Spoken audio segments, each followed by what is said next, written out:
All right, let's actually now give you analysis on the President's address. We're joined by Mr. Sandile Swana. Good afternoon, Mr. Swana. Thank you very much for joining us on the program. So the much-anticipated economic plan to grow the economy by 3% has been unveiled by the ANC.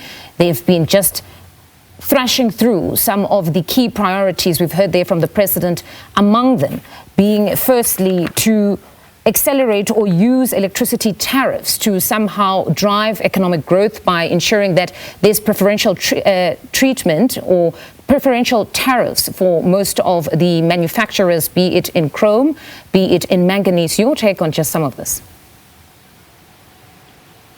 Yes, thank you so much, Mfundo, and your viewers. The statement itself confirms what we have known to be the case.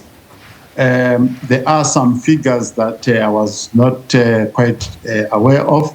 For instance, if in 1 year the state can invest on its side $1 trillion, that's a step in the right direction, and that's a pattern they should keep up. The achievements and the progress they are making relative to the network industry, being electricity, you must now remember that the plan that they are introducing was the plan that was introduced by ESCOM around 1986 already, the differential tariffs. So what the comrades have to admit is that they probably had abandoned that as they pursued a deindustrialization policy.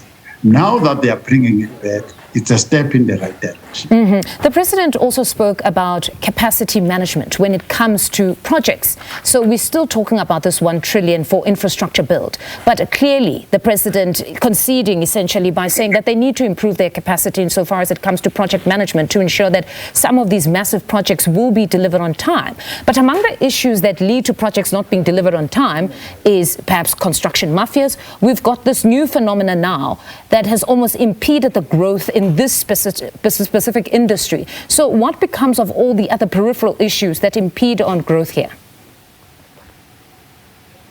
If we are reading the report by the chief economist at Standard Bank, Gulam Balin, that 75% of your GDP growth rate is sucked up by poor governance, failures in governance and failures in the rule of law. So no matter how much money you try to spend in South Africa, if you do not reinstate the rule of law and good governance, you are not going to make it. So you are correct in saying that sector, you need to clean out every type of mafia, every cartel and every syndicate as quickly as possible. And then on top of that, when you talk about capacity, you must remember that South Africa has got some of the best engineers and project managers on earth. Some of them are present in the country. Some of them are running projects outside of the country successfully. So there needs to be an open door for those people to start taking charge of these projects. We have enormous project management and engineering capacity in South Africa itself.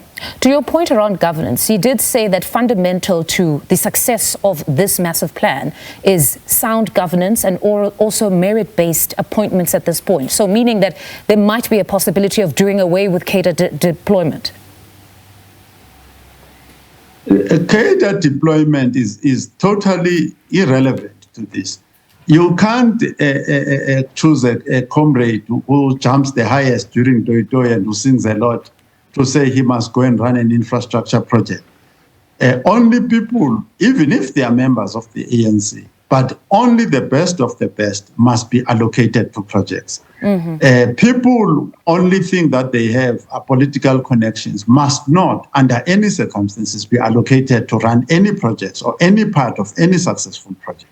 Now, the President also touched on the diversification of trade. And of course, this is in the wake of the tariffs that are imposed by the US now. It seems that there's impetus or greater impetus to ensure that we have more trade partners and don't find ourselves in the position that we found ourselves in. But when we speak of the Africa Continental Free Trade Area, it's always been there. We consistently hear that they need to start utilizing this platform and benefiting on the continent, but it hardly ever happens. I mean, it was there for the longest time. We've got a few projects now that are in the pipeline, some already functioning, but most certainly it seems that there's been some sort of reluctance or a lackluster approach when it comes to actually ensuring that we're trading on the continent first before we go anywhere else.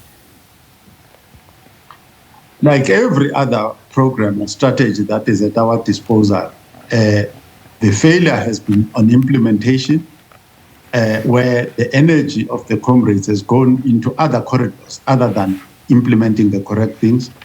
Again, if you get onto the airplanes to Zambia, airplanes to Rwanda, any other African countries, you meet South African entrepreneurs, black and white, Afrikaners, Swana, everybody is on those planes without government support. We do business on the African campus without. If the government were to get in there and support these entrepreneurs, then the type of crime we've been doing, being bullied by Trump, would not be happening. All right, Mr. Swana, thank you very much for your insights.